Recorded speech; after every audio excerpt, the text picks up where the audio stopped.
Well, John, commiserations. A difficult result for your boys today. What's your reflections on the 90 minutes? Our reflection is that we have 24 shots to their 10. They have 4 on target to our 11, and they win 4-2.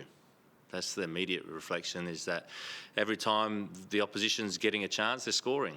And, that's down to also some of our defensive frailties at the moment and individual errors that's costing us. And it really cost us again, because, the amount of chances that we're creating and we should be scoring, we still scored 2. You should never lose a football game. But they go down the other end and they're scoring. So we have to make sure that we don't drop our heads too much, because there's little things that we do have to get better at. We know that, because we're conceding too many goals, and last season that was our strength. And this season at the moment, it's letting us down. I mean, defensive frailties and individual errors. Leo LeCras, he's not looking like the same player that he was last campaign for you. It's been a sustained run of form now. What's going on with Leo? Look, I'm not going to speak about individuals too much, because that's not right. That's something for me to do behind closed doors with my players. We'll win together and we'll lose together. But yeah, there's things that we need to improve on, and I'm sure that each individual will look at themselves and make sure that they can do what they can to improve and get better, because there's no way out of it.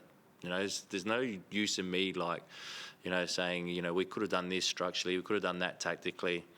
It's individual things really that we need to get better at. So that's up to now the players to look at themselves, like me, look at myself and see what we can do better. So you're confident that you can turn this around, and you can turn this around with the current structure and approach? It's just individual performances. Yeah, it worked for us last year, so I'm sure it'll work for us again. Once we get our 5 players that we've got out at the moment, then we'll be a lot stronger. And then if individuals aren't playing at their best, it's easy decision to then not play them. At the moment, hands are tied behind your back. If a player doesn't play well, he might have to play next game. So that's the issue at the moment. And whereas last year, we had nothing wrong with the way we were playing. We were defending well as a group, as individuals. And it's no different now. A lot of the things that we are doing well, it's little things that are letting us down. Obviously, one player's suspension, but the other long-term absence, you've got World Cup break coming at a good time for you then to get them back fit, and so you won't have to go through an extended period without them? Yeah, that will come at a good time in terms of getting those players back from injury and try and get them fit and up to a level to play. We still want to go to Wellington and win that game, so that's our main focus. But those players it's a welcome time for them and for us. Milanovic felt like when he came on, it literally was a spark. He scored that goal. He had another one that was saved not long after. I mean, just firstly your thoughts on how he went, and also, do you look at him as starting again, because his impact 2 weeks in a row, scoring goals? Yeah, look, and the reason why I didn't start Milanovic is because I know what it's like for a younger player. Especially in pressure situations, they can have their ups and downs pretty quickly. So it's up to me to manage that and make sure I manage him. And I thought managed it well, because he came in and gave us the right impact. If he started with the pressure build that everyone's expecting him to be the one to turn it around for us, we're happy with his progression. He still needs to learn and improve a lot. He knows that, and he's working hard at that. So positive is that he's got another goal. That's 3 goals. And so, we're scoring goals, even though we're creating way more than, we should be scoring more, but we're scoring goals. That's, we're getting into unbelievable positions. Unbelievable. Like that game, we could have won 6-4. It could have been a tennis score. Actually 6-3, because they shouldn't have had a goal. There was a clear foul on Risdon from Ibasuki. The first goal, do you mean? Or No, the third goal. Clear foul. I think everyone saw it. He's got his hands on his shoulder. Riz can't jump, and then ends up being an own goal, but it's a clear foul. Even in England, they would have given that a foul. I don't know why Alex didn't, but he didn't. I'm not blaming there were that for the reason why we didn't win, but it does play a part. You mentioned Wellington. They're coming off a big win today. They've sort of hit form the last couple of weeks. How, important is this going into the break to turn things around, get away to Wellington and get a result? Yeah, look, we'll try our hardest. Wellington are a good side. They were a good side even when they weren't getting the results. And you can see, like, there's sometimes there's sides that aren't getting results, but they're still playing good football, and they're strong and hard to beat. And Wellington are one of those sides, and we have to try and get back to us being like that and hard to beat, because we will create our chances and we will score goals. We just have to make sure that we make it hard for the opposition. It was too easy.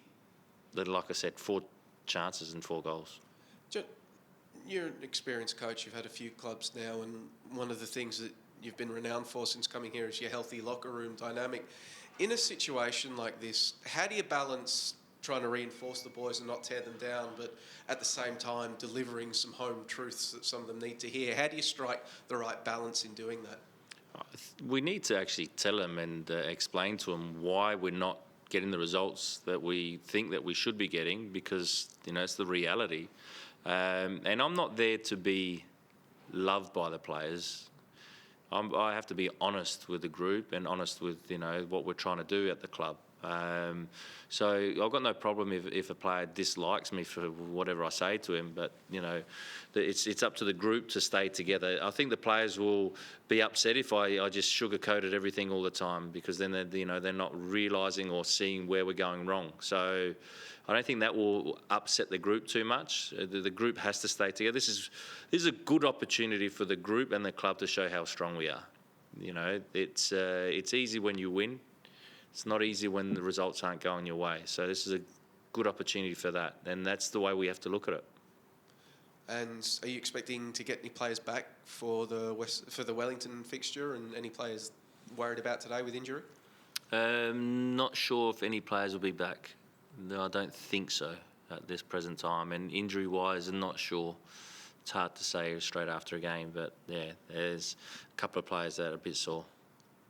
And sorry, forgive me for changing the topic, but yesterday, momentous result for the Aloisi family. Ross becoming a champion of Japan. I saw you posted on your Instagram about how proud you were of him.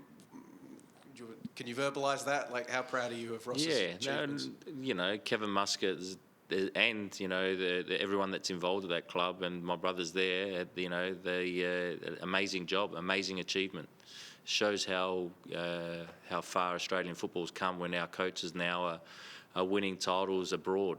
Ange did it with in the J League, now in Scotland, and now Kevin Muscat's been able to achieve that. It's huge, and it's for us as coaches. It means a lot, because then the world starts to believe in us and believe in Australian football again. So they're really happy for them. Bit hard to be joyous when you just lose, but it was exciting to see them yesterday win. Thank you.